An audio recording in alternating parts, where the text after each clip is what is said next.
കൊല്ലത്ത് നിന്ന് രാജ്കുമാർ കൂടി ചേരുന്നുണ്ട്. Rajkumar, good morning. Good morning. ഏറെ പ്രതിസന്ധികൾക്കൊടുവിൽ അങ്ങനെ വിജയുടെ ജനനായകൻ റിലീസായിരിക്കുകയാണ്. ഈ ഫസ്റ്റ് ഷോയ്ക്ക് തന്നെ നിരവധി ആരാധകരാണ് സിനിമ കാണാൻ എത്തിയിട്ടുള്ളത്. എന്താണ് ഫസ്റ്റ് ഹാഫ് കഴിഞ്ഞതിന് ശേഷമുള്ള പ്രേക്ഷകരുടെ പ്രതികരണം?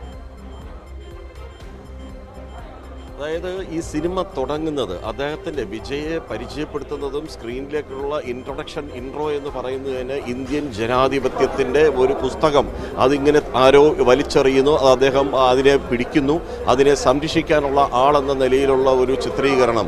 അത് അക്ഷരാർത്ഥത്തിൽ തമിഴ് സിനിമയുടെ എക്കാലവും, അതിപ്പോൾ MGR ആണെങ്കിലും ജയലളിതയാണെങ്കിലും കരുണാനിധി ആണെങ്കിലും ഇവരൊക്കെ സ്വീകരിച്ച അതേ നിലപാട് തന്നെയാണ് ഇക്കുറി വിജയും അദ്ദേഹത്തിൻ്റെ ആയുധമായി, രാഷ്ട്രീയ പ്രവേശനത്തിനുള്ള ആയുധമായി കണ്ടതും. അതനുസരിച്ച് ഇപ്പോൾ തിയോഫിൻ പറഞ്ഞതുപോലെ ഞാൻ ആവർത്തിക്കുന്നില്ല, അദ്ദേഹത്തിൻ്റെ 69ാമത്തെ ചിത്രം, അത് ഒടുവിലത്തെ ചിത്രം.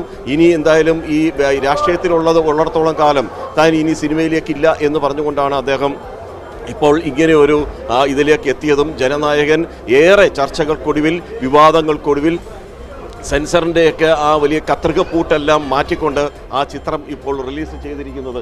എങ്ങനെയുണ്ട് ഫസ്റ്റ് ഹാഫ്? എങ്ങനെയുണ്ട്? ഒരു രക്ഷയല്ല, വിജയുടെ വേറെ ലെവൽ താനും. ഇതൊരു റിപ്പീറ്റ്, അതായത് ഒരു റീമേക്ക് പോലത്തെ സിനിമയാണെങ്കിലും ബാലയ്യയുടെ പടത്തിൻ്റെ കൂട്ടൊന്നുമല്ല ഇത് എടുത്തേക്കുന്നത്. ഈ പടം എടുത്തേക്കുന്നതെന്ന് പറഞ്ഞു കഴിഞ്ഞാൽ വിജയുടെ സ്റ്റൈലിലാണ്. എല്ലാവരും പറഞ്ഞു ഇതൊരു റീമേക്ക് പടമാണ്. ബാലയെ കാണിക്കുന്ന പോലെ വെറും ഇവരെക്കടല്ല കാണിച്ചേക്കുന്നത്. വിജയുടെ ഒരു മാസ് സ്റ്റാൻഡേർഡ് ഉണ്ട്, അതിനകത്തൊരു ഒരു മിനിമം ലോജിക്കലും ഉണ്ട്. ഇത് വിജയ് കറക്റ്റായിട്ട് വിജയുടെ ഒരു ഫാൻസിന് വേണ്ടി എടുത്ത പടമാണ്.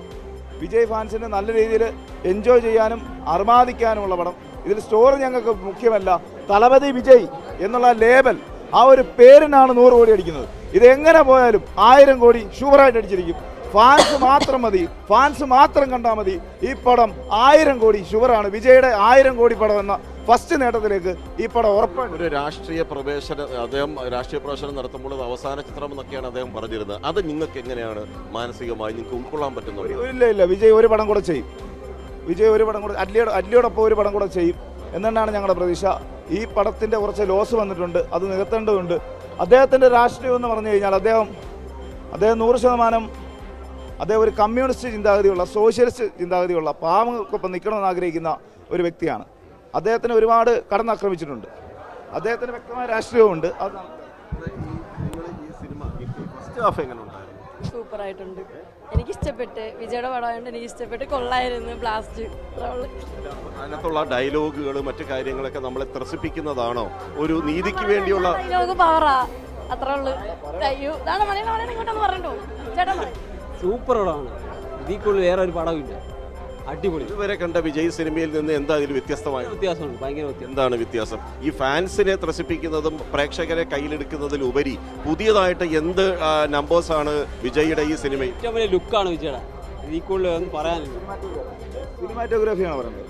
വിജയുടെ ക്വാളിറ്റി, ആ സ്റ്റാൻഡേർഡ്, ആ ഒരു ആംഗിളിംഗ് ഉണ്ടല്ലോ, അതായത് ബോഡി. ശരി, രാജ്കുമാറാണ് കൊല്ലത്ത് നിന്ന് വിവരങ്ങൾ നൽകിയത്.